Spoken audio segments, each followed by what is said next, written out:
जानना हानिकारक कैसे हो सकता है? ये पहले ही पता है कि जानना हानिकारक है।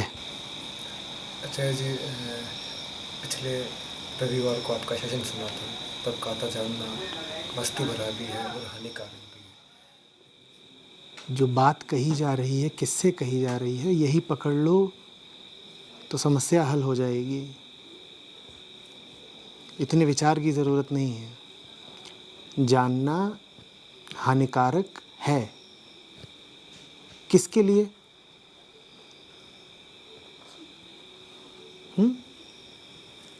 मन के लिए, तन के लिए।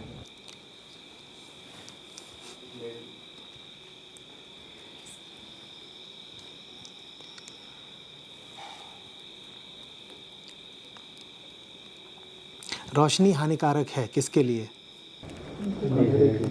तो जानना हानिकारक है, किसके लिए? अहम के लिए। अज्ञान के लिए ना। बात इतनी सीधी है, तो बात खत्म हो गई। इसमें कोई जटिलता थी?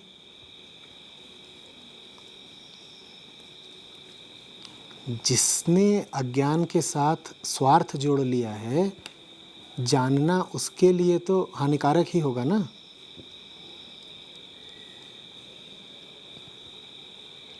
जिसने अज्ञान के साथ स्वार्थ जोड़ लिया है, जानना उसके लिए तो हानिकारक ही होगा।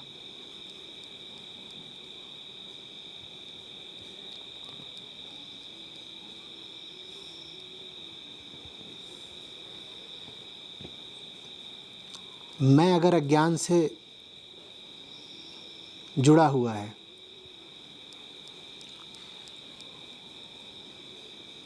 तो अज्ञान मिटेगा तो उसके साथ में क्या मिटेगा? मैं। तो जो लोग अज्ञान के साथ जुड़ गए हैं, समन्वित हो गए हैं,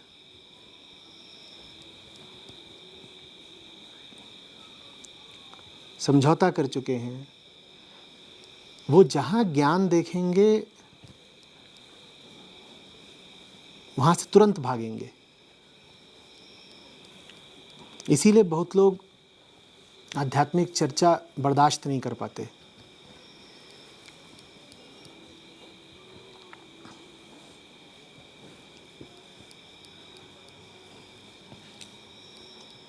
उन्हें असुविधा होने लगती है, चक्कर से आने लगते हैं। कहते हैं कि हम असहज हो रहे हैं, अनकंफर्टेबल हो रहे हैं। देखा है, उनके साथ तुम दुनिया की कोई और बात कर लो, इधर उधर की व्यर्थ चर्चा,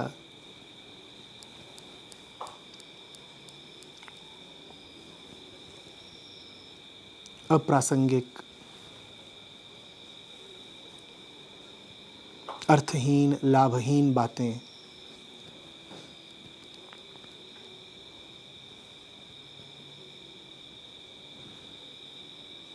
उन्हें कोई आपत्ति नहीं होगी। पर अगर तुमने उनसे यथार्थ की बात शुरू कर दी,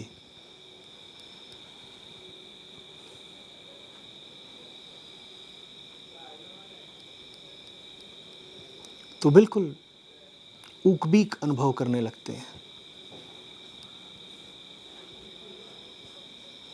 जैसे मितली आ रही हो या सर घूम रहा हो, और कहेंगे कोई और बात करते हैं ना, इतनी गंभीर चर्चा क्यों कर रहा। जब भी कोई ज्ञान से बचे, साफ समझ लो उसने अज्ञान के साथ स्वार्थ जोड़ लिया है। जब तुमने जानते बूझते अज्ञान के साथ स्वार्थ जोड़ा होता है, तब तुम सक्रिय रूप से ज्ञान से दूर भागते हो। तब आध्यात्मिक चर्चा के प्रति तुम्हारा सक्रिय विरोध रहेगा। और जब तुमने बेहोशी में अज्ञान के साथ स्वार्थ जोड़ा होता है, तब तुम अध्यात्म से अक्रिय रूप से दूर भागते हो, तब तुम ये नहीं कहोगे कि मुझे ये चीज़ पसंद नहीं आ रही है। तब तुम बैठ जाओगे, बातचीत करोगे, सुनोगे, लेकिन थोड़ी ही देर में तुम पाओगे कि तुम्हारा चित्त उबने लगा है, और थोड़ी देर बैठे तो पाओगे कि तुम्हें नींद आने लगी है। ये उबना और ये नींद का आना अहम का अक्रिय विरोध है ज्ञान के प्रति। वो सक्रिय रूप से, एक्टिव रूप से ये नहीं कह पा रहा कि ये जो हो रहा है ये मुझे पसंद नहीं है, तो छुप के, छद्म तरीके से, अक्रिय रूप से, पैसिवली ज्ञान का विरोध कर रहा है। कैसे? सो करके, कि तुम ज्ञान की बात करोगे तो हम सो जाएंगे, जम्हाई लेंगे, या कहेंगे कि बात समझ में नहीं आ रही।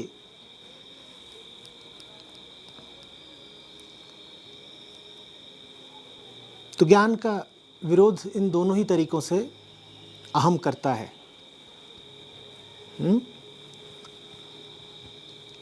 विरोध का तरीका कोई भी हो, विरोध है यदि तो एक बात पक्की है, ज्ञान खतरनाक है।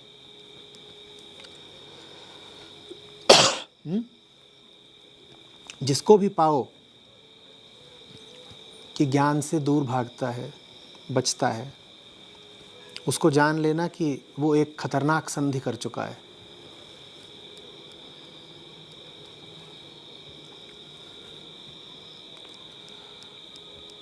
किसके साथ? अज्ञान के साथ। आचार्य जी प्रणाम। आचार्य जी, क्या यही अभी जो चर्चा हो रही थी, क्या यही डर है कि मतलब रोका जाता है कि इस उम्र में अध्यात्म, मतलब कि इसमें जाके क्या करोगे, ये तो 50-60 के बाद करना, तरह तरह के तर्क देके, क्या इसी की वजह से है कि अज्ञान का? ऐसे समझो कि रात गहरी है,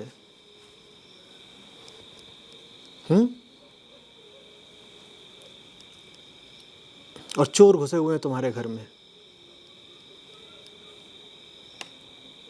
और तुमसे कहा जा रहा है कि अरे अभी उठ करके, अभी जग करके क्या करोगे, ये तो सोने का वक्त है, गहरी तान कर सो जाओ, सुबह उठना। वो तुम्हें मना नहीं कर रहे हैं कि उठो ही मत, वो बस तुमसे कह रहे हैं कि बाद में उठना। प्रश्न है कि क्यों ये सलाह बार बार दी जाती है कि जवानी में अध्यात्म का क्या काम, 50-60 के बाद देखना। तो मैं कह रहा हूँ वो सलाह वैसी ही है कि तुम सो रहे हो और घर में चोर घुसे हैं और तुमसे कहा जा रहा है अभी क्यों उठ रहे हो, सुबह उठना।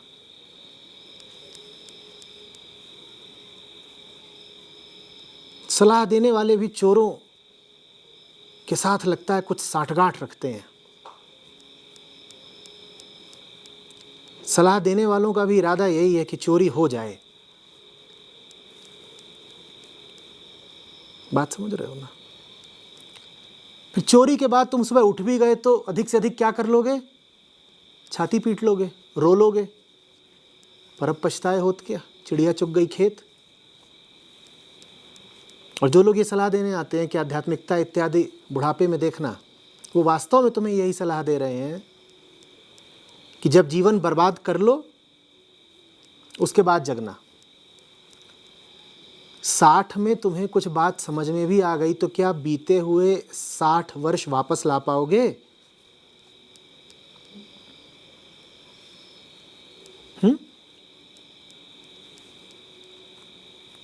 तो ये समाज की अज्ञान के साथ बड़ी गहरी साठगांठ है, जो हर जवान आदमी को कहा जाता है कि अभी तो तुम्हारे गहरी नींद सोने के दिन हैं, अभी उठो मत। चोर कौन है? वो जो तुम्हारा समय चुरा रहे हैं, वो जो तुम्हारे संसाधन चुरा रहे हैं, तुम्हारी ऊर्जा चुरा रहे हैं। और जब तुम सो के उठोगे सुबह तो तुम पाओगे तुम्हारा समय बीत चुका है, तुम 60 के हो चुके हो, तुम्हारी ऊर्जा जा चुकी है, तुम्हारे शरीर में उतनी शक्ति नहीं बची, तुम्हारे संसाधन जा चुके हैं।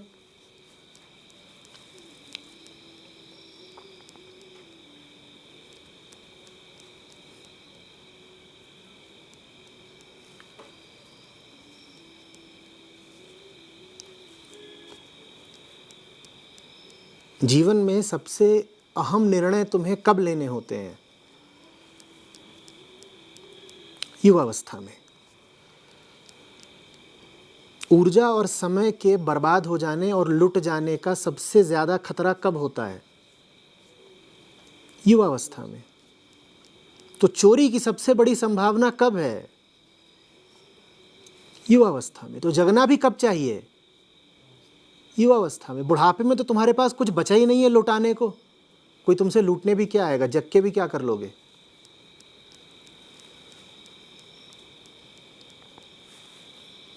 कोई क्या लूटने आएगा तुमसे? अब बड़ा जागरण अभियान चलाकर भी पा क्या लोगे?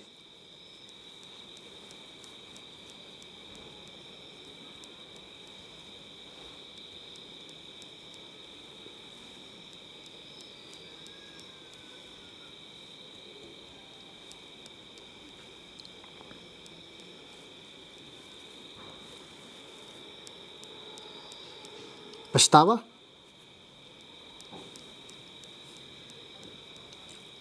या एक खोखली सांत्वना कि चलो मरते मरते ही सही, ये पता तो चला कि खूब लुटे हैं। मरते मरते तुम्हें पता चल भी गया कि जीवन बर्बाद गया है, तो इससे क्या क्षतिपूर्ति हो जाएगी?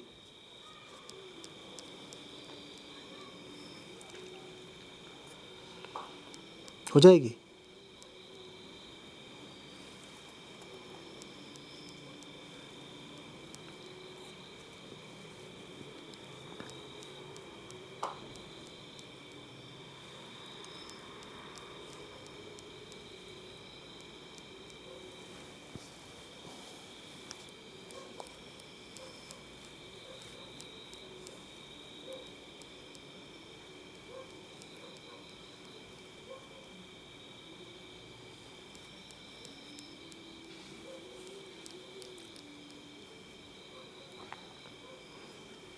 जीवन अगर व्यर्थ बिताया है तो आमतौर पर बुढ़ापे का अध्यात्म खोखले मनोरंजन से ज़्यादा कुछ नहीं होता।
पर बढ़िया रहता है।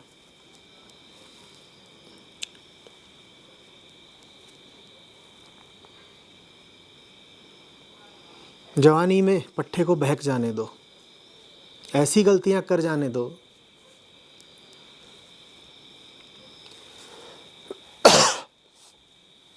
जिनका कोई सुधार आगे हो ही नहीं सकता।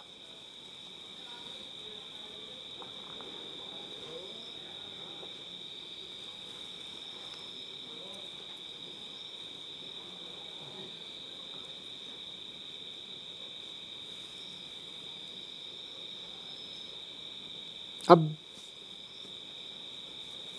अज्ञान का ऐसा पट्टा डला है गले में कि वो खुद ही आज़ाद होने की कोशिश नहीं करेगा।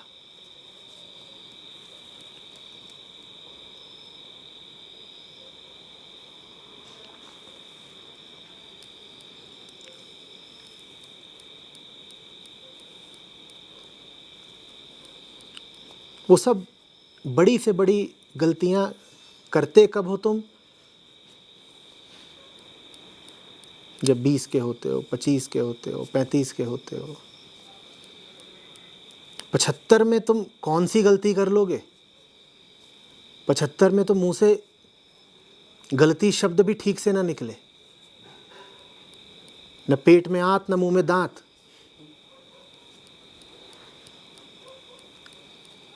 गलती करने के लिए भी ज़रा हौसला, ऊर्जा, हिम्मत चाहिए। तो गलतियां तो सब जवानी में होती हैं, और ऐसी भयंकर गलतियां होती हैं कि आदमी फिर जन्म भर उनको ढोता है। अगर तुम्हें जन्म भर बंधक बनाकर रखा जाना है तो फिर बहुत ज़रूरी है कि तुमसे वो गलतियां करवाई जाएं, और वो गलतियां तुम करोगे नहीं अगर जान गए, समझ गए, थोड़ा ज्ञान, थोड़ा बोध मिल गया।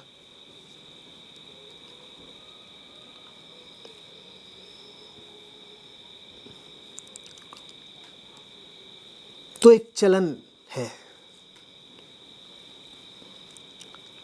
संस्कृति का, कल्चर का एक हिस्सा बन गया है कि जवान आदमी को समझदारी की बात करते देखो, अध्यात्म की बात करते देखो तो उसका मजाक बनाओ।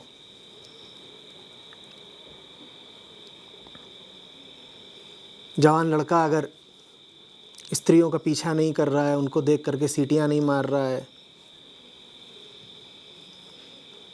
कामोत्तेजना में बहक नहीं रहा है, तो उस पर लांछन लगाओ, उस पर ताने मारो, कहो कि तू नपुंसक है।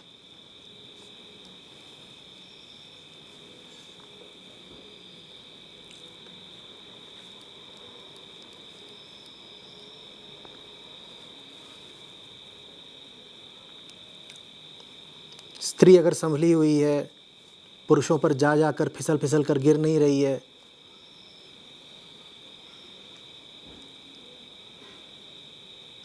तो उसको भी परेशान करो, व्यंग मारो।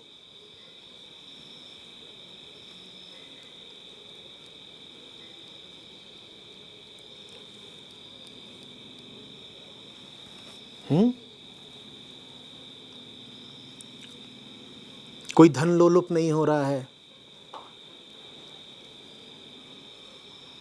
जवान है पर पैसे पर नहीं मरा जा रहा है, तो उसको निखट्टू, निकम्मा घोषित कर दो।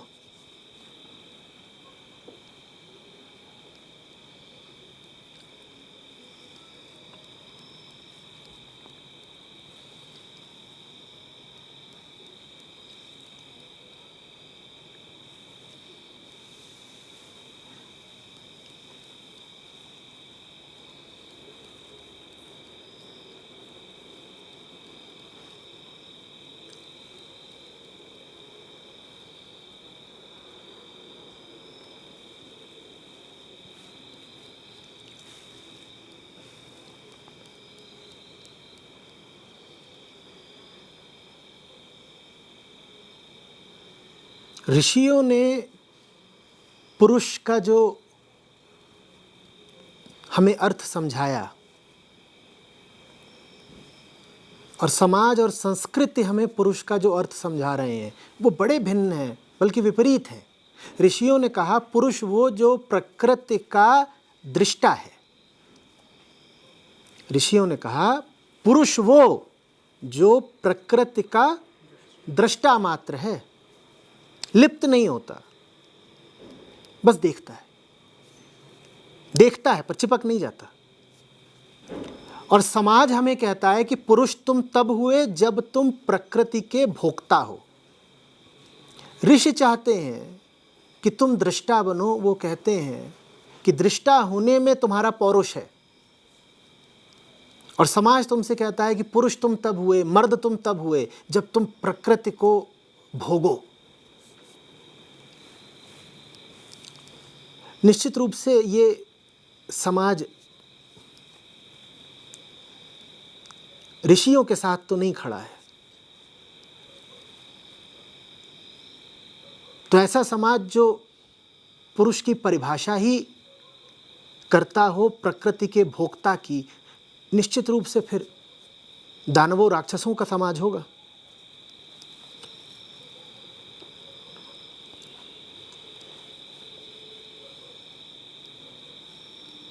समाज यही समझाता है ना तुम्हें कि पुरुष हुए ही तुम तब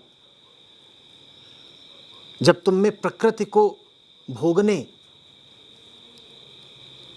की इच्छा हो और सामर्थ्य हो। पुरुषार्थ के 4 अंगों में हमें बता दिया गया है कि एक महत्वपूर्ण अंग है काम, और बता दिया गया है कि एक महत्वपूर्ण अंग है पैसा, अर्थ, और अंत में कहा गया है मोक्ष। यही है ना बात।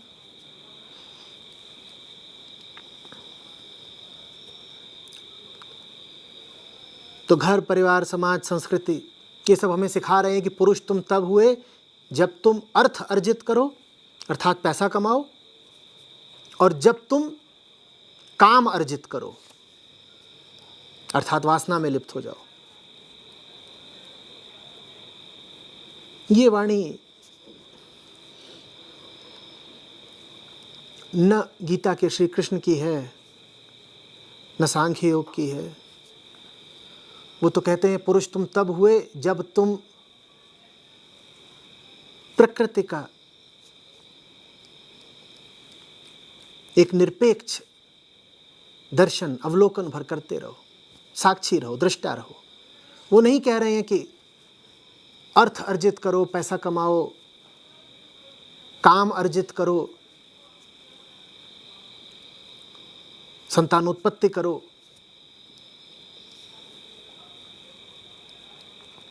अंतर समझ रहे हो ना?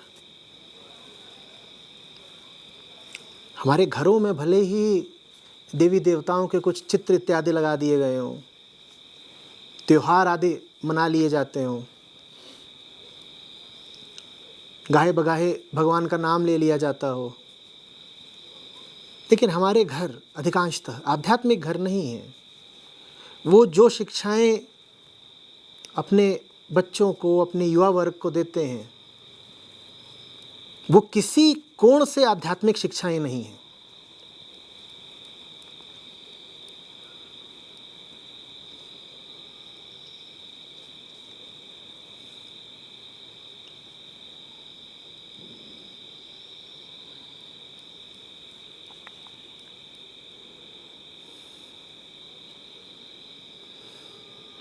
कोई बोधवान मनुष्य, कोई संत, कोई ऋषि तुमसे नहीं कहेगा कि तुम्हारा पौरुष अर्थ में और काम में निहित है।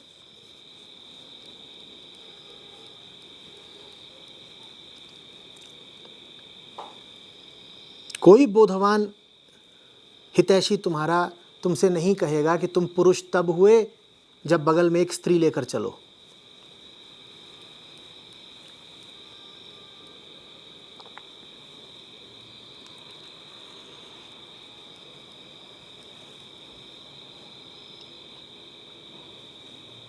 पर आप जाएं किसी औसत घर में देखें तो हम माता जी पिताजी यही बता रहे होते हैं।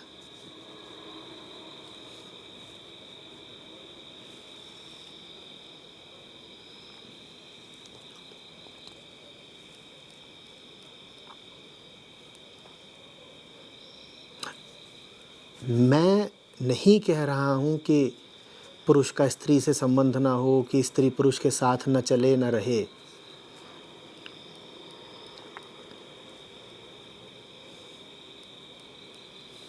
मैं व्यक्ति के मन की मूल धारणाओं और मूल संस्कारों की बात कर रहा हूं।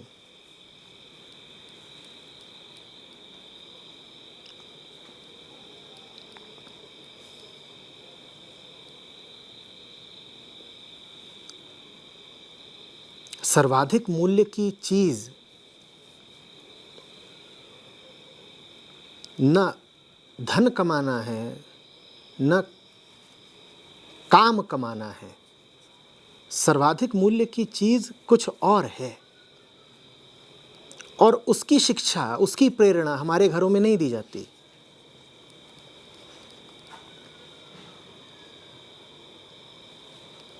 जो दो चीजें युवा वर्ग को बार बार सिखाई जाती हैं वो यही है, पैसा कमाओ परिवार बनाओ, पैसा कमाओ परिवार बनाओ। नतीजा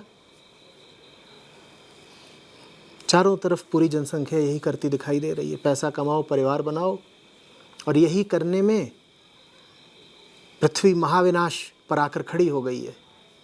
पैसा कमाओ परिवार बनाओ।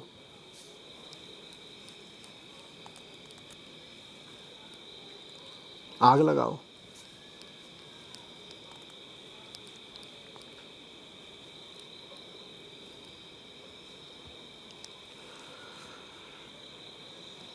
बात समझ में आ रही है खुल के?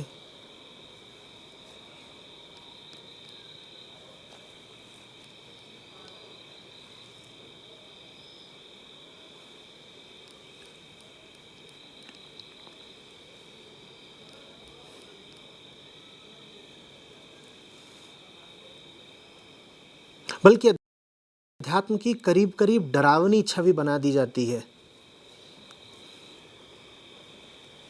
बालकों, किशोरों और युवाओं के मन में।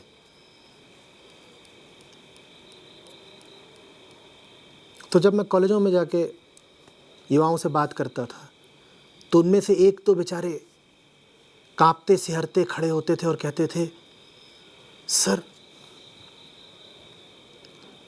अगर पूरी दुनिया में सब आध्यात्मिक हो गए तो दुनिया का क्या होगा? ये वो प्रश्न नहीं कर रहे हैं,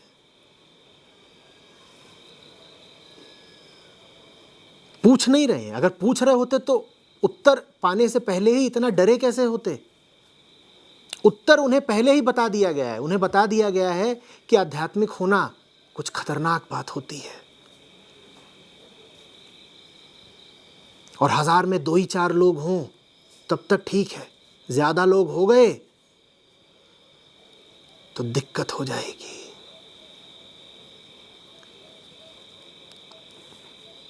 हम्म?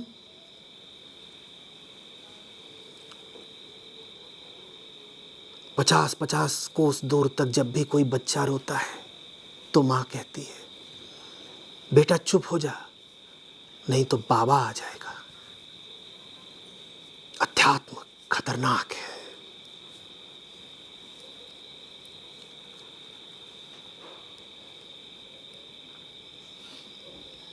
दुनिया में आध्यात्मिक लोग नहीं हैं तब कैसी दुनिया है ये तो आप देख ही रहे हैं।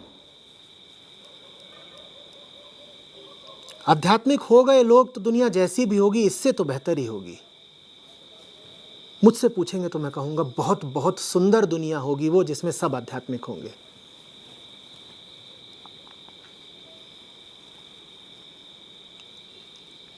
पर बालकों के और युवाओं के मन में दहशत भर दी जाती है।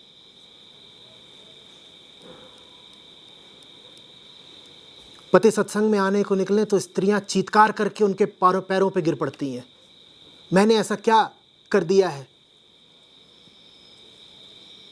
जो अब तुम सत्संग में जाओगे?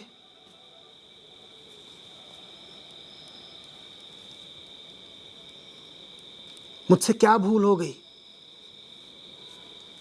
कि तुम ज्ञान की तरफ चल दिए?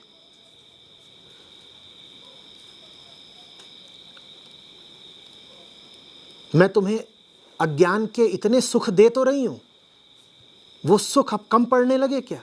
ज्ञान की ओर क्यों जा रहे हो? यही बात पुरुषों पर भी लागू होती है। स्त्री सत्संग की ओर चल पड़े, पुरुष के भीतर घोर असुरक्षा उठने लगती है कि ये तो अब निकली शिकंजे से।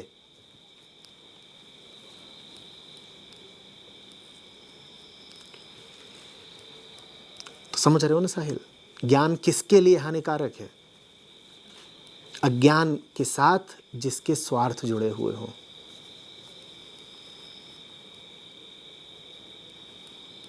दुर्भाग्यवश हम में से ज़्यादातर लोगों के स्वार्थ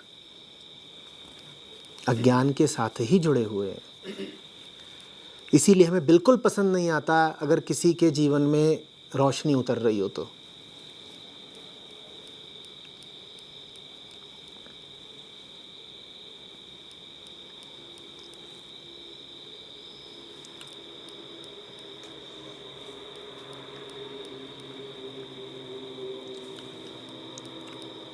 मैं पूछता था लड़कों से, कॉलेजी लड़के, 10 साल पहले की बात,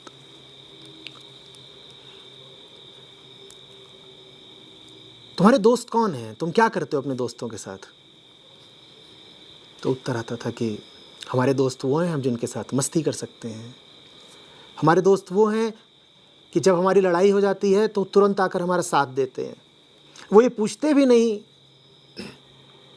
कि हम सही हैं या गलत, हम धर्म के साथ खड़े हैं या अधर्म के साथ खड़े हैं। लड़ाई हुई नहीं, मैं फ़ोन करता हूँ कि आना ज़रा, और भागते हुए बाइकों पर पहुँच जाते हैं। दोस्त कौन है? जो परीक्षा में हमें नकल करा देते हैं। दोस्त कौन है? जिनके साथ हम बियर इत्यादि पी लेते हैं।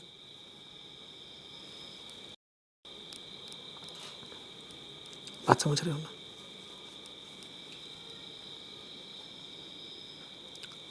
मुझे सुनने को ही नहीं मिला कि मेरा दोस्त वो है जो मुझे ज्ञान दे, प्रकाश दे। ये बात हमें बार बार सिखाई जा रही है कि दोस्त का मतलब होता है वो जो तुम्हारे अंधेरे में तुम्हारा सहायक बने। सहायक किस अर्थ में? अंधेरा कायम रखने में सहायक। जो तुम्हारे अंधेरे को चुनौती दे, तुम्हें अंधेरे से खींचकर बाहर ले जाए, वो दोस्त नहीं है तुम्हारा। वो या तो दुश्मन हुआ तुम्हारा या कोई बड़ा बोरिंग आदमी कि इनके पास तो जब भी जाओ तो ये ज्ञान की ही और प्रकाश की ही बातें करते हैं।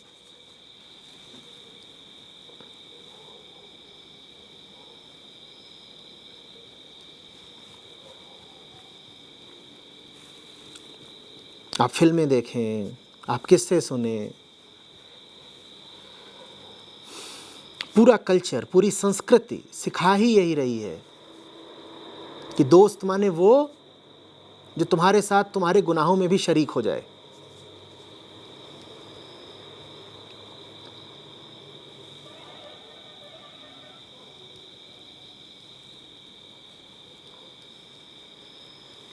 तुम जा रहे हो कोई गर्हित काम करने, कोई बिल्कुल गिरा हुआ काम करने, दोस्त कौन?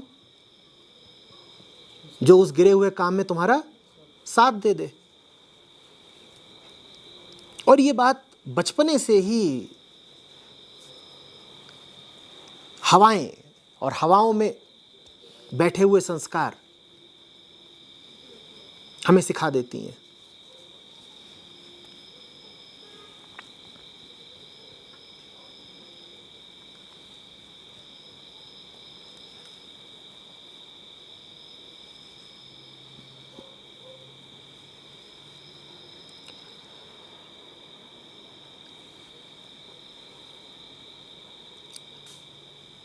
समझदारी को, बोध को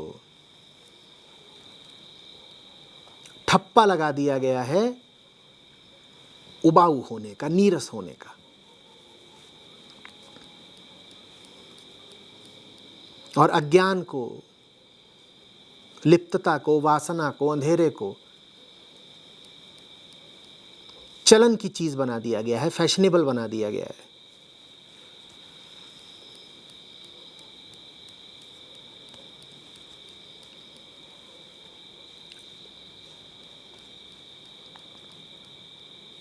दोस्त कौन? जिससे तुम 2-2 घंटे फ़ोन पे बात करो।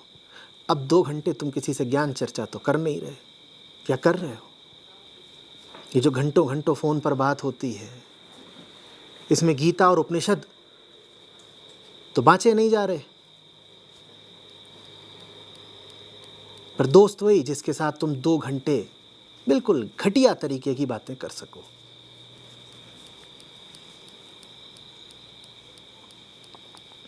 फिर यही लड़का जब थोड़ा आगे बढ़ता है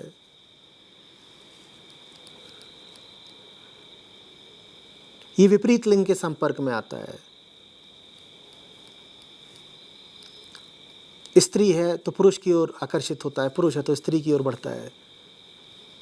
तो ये अपना विपरीत लिंगी साथी भी ऐसे ही चुनता है। जो मेरे साथ सबसे ज़्यादा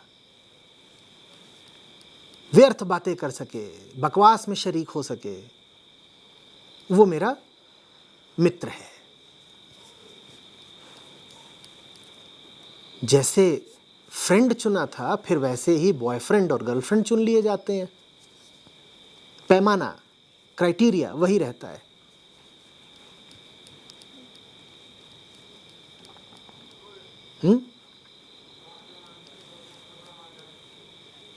मिले कोई आपको ऐसी लड़की कि जिसको आप रात में 1 बजे फ़ोन करो, बिल्कुल कामातुर होकर,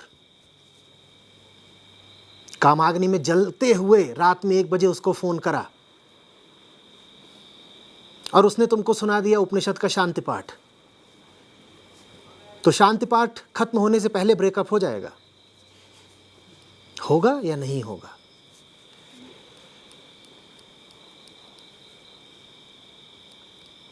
ब्रेकअप का तो सीधा सरल तरीका ही यही है, आध्यात्मिक हो जाओ। आध्यात्मिक हुए नहीं कि सब मक्खी मच्छर दूर हो जाते हैं।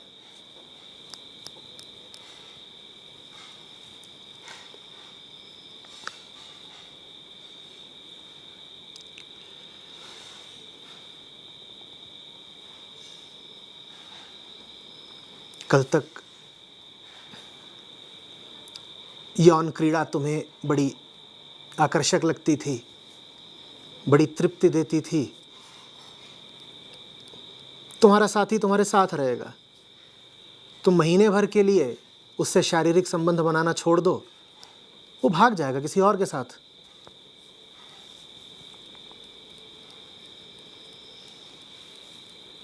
एक 2 महीने बस आजमा कर देख लो।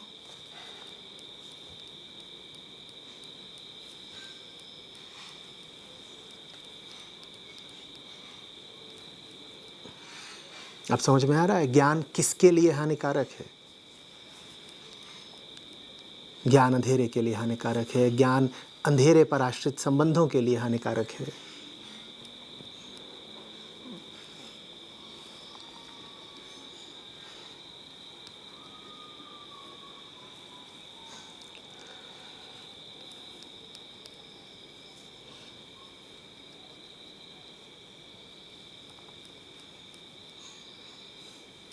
इससे ये भी समझ गए होंगे कि ज्ञान किसके लिए लाभदायक है।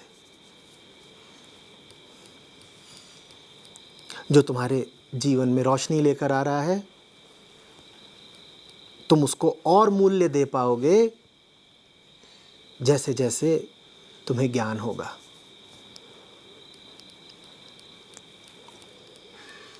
साफ समझना, जैसे जैसे तुम्हें ज्ञान होगा, तुम्हारी नज़रों में उसका मूल्य गिरता जाएगा जो तुम्हारे जीवन में अंधेरा लाता है, और तुम्हारे जीवन में उसका मूल्य बढ़ता जाएगा जो तुम्हारे जीवन में रोशनी लाता है।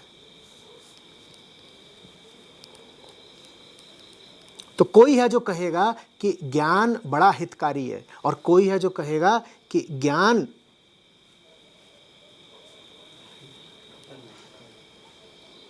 बड़ा खतरनाक है। ये दोनों अलग अलग है।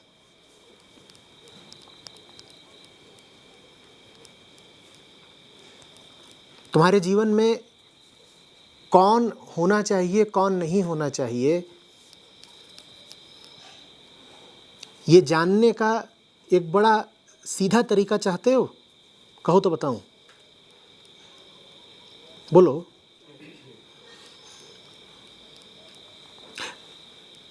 अपने चित्त को थोड़ा और प्रकाश से भर दो। अपने मन को थोड़ा साफ निर्मल होने दो।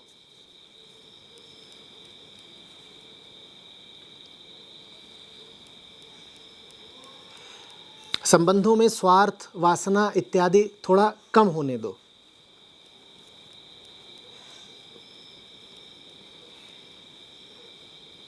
उसके बाद जो तुमसे दूर हो जाए, समझ लो कि वो तुम्हारे जीवन में बीमारी की तरह मौजूद था। रोशनी बढ़ी नहीं कि चमगादड़ भागा।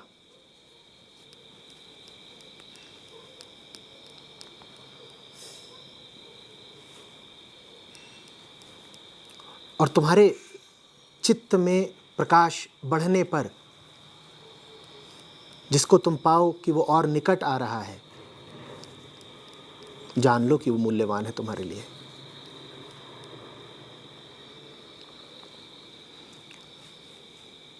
लेकिन ये जो मैंने अभी प्रयोग बताया, ये भी खतरनाक है, क्योंकि ये प्रयोग करोगे तो पता चलेगा कि जीवन में अगर 20 लोग हैं तो 20 में से 19 रोशनी बढ़ते ही दूर हो रहे हैं, गायब हो रहे हैं। और इतनी भी उनमें तहजीब नहीं कि चुपचाप गायब हो जाएं। वो अभियोग लगा लगा के, लांछन लगा लगा के और गाली दे देकर दूर होंगे।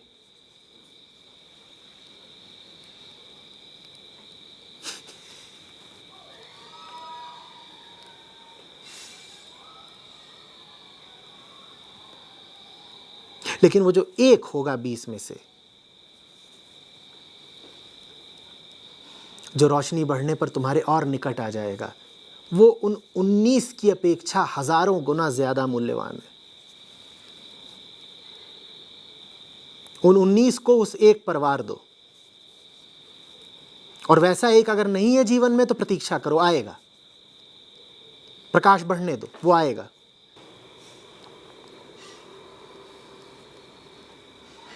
आसक्ति इसलिए खतरनाक होती है, वो उसको दूर जाने नहीं देती जिसे दूर हो ही जाना चाहिए, और वो उसको निकट आने नहीं देती जिसे निकट आना चाहिए।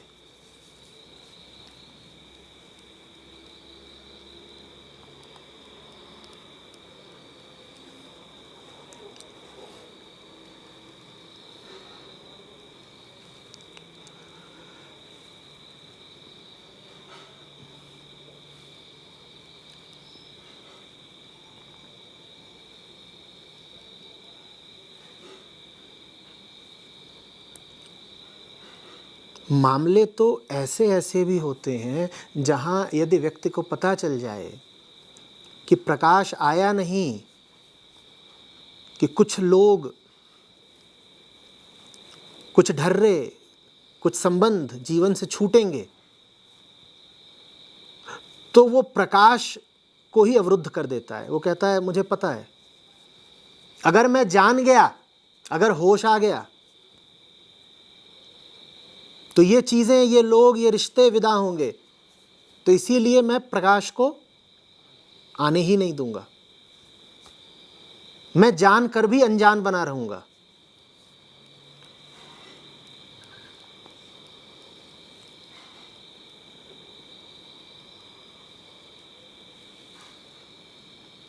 ऐसे लोग बहुत हैं।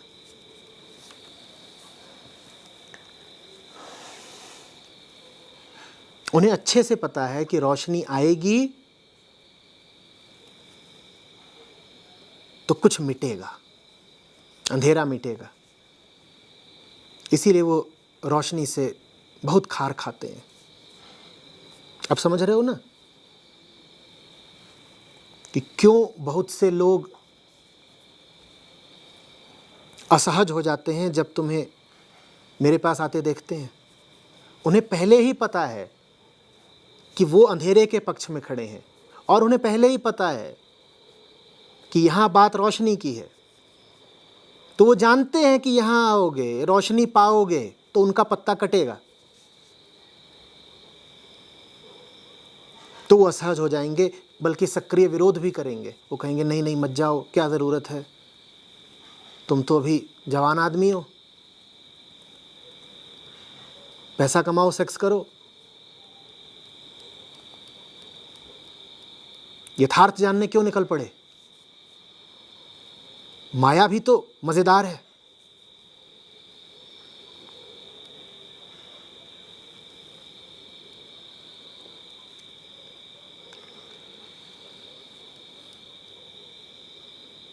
तुम सोचते हो कि वो बेचारे जानते नहीं इसलिए तुमको रोक रहे हैं। बात उल्टी है, वो सब कुछ जानते हैं इसलिए तुमको रोक रहे हैं। वो जानकर अनजान बने हुए हैं। उन्हें भली भांति पता है वो अंधेरे के पक्षधर हैं। उन्हें भली भांति पता है कि यहाँ बात रोशनी की है। वो सब जानते हैं, इसीलिए तो तुम्हें रोक रहे हैं। अगर उन्हें पता होता कि यहाँ रोशनी की बात नहीं है, अगर उन्हें पता होता कि यहाँ भी किसी अन्य किस्म का अंधेरा ही बट रहा है, तो तुम्हें नहीं रोकते। पर वो जानते हैं कि ये जगह खतरनाक है। वो सावधान हो चुके हैं। उन्हें मालूम है कि यहाँ अंधेरे के लिए कोई स्थान नहीं, यहाँ विशुद्ध रोशनी की ही बात है। तो इसीलिए वो सतर्क हो जाते हैं। वो कहते हैं खतरा।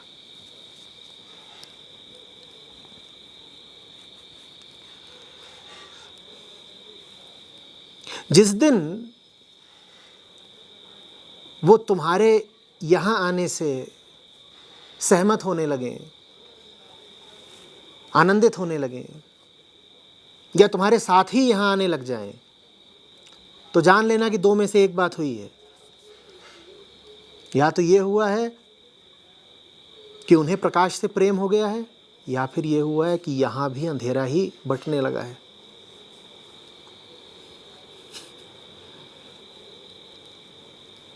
अगर वो सहर्ष यहाँ आने लग जाएं, तो दो में से एक ही बात हुई होगी। या तो उन्हें प्रकाश से प्रेम हो गया होगा, या यहाँ भी अंधेरे ने कब्जा कर लिया होगा।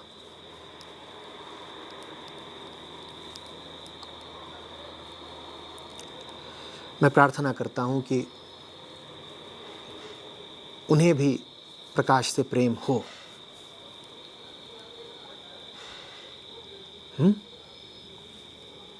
जब तक उन्हें प्रकाश से प्रेम नहीं हो जाता, तब तक हम इतना तो करेंगे ही कि अंधेरे का पुरजोर विरोध जारी रहे। उनकी हम प्रतीक्षा करेंगे। एक दिन ऐसा आएगा जब वो भी आएंगे। जब तक वो नहीं आते,